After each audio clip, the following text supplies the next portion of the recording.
My name's Glenn, and I am a SNUBA instructor.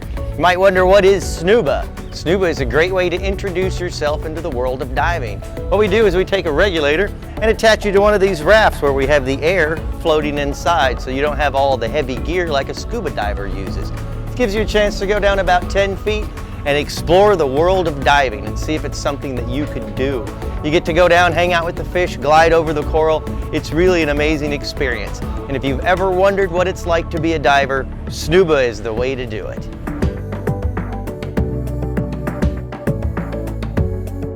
So let's talk about the boat. The number one question every morning is, oh, you guys all shy now. Do you have a restroom? Yeah, guys, we have a very simple restroom. This red bucket behind me. Please hold a towel up. The boat's yours for the day. Feel free to huddle up, spread out. There's only 2 times I ask that you stay seated, is when I'm leaving the slip and coming back in the slip. But other than that, feel free to walk about, keep one hand for the boat. There's some very large things out there. What are they? Whales, guys.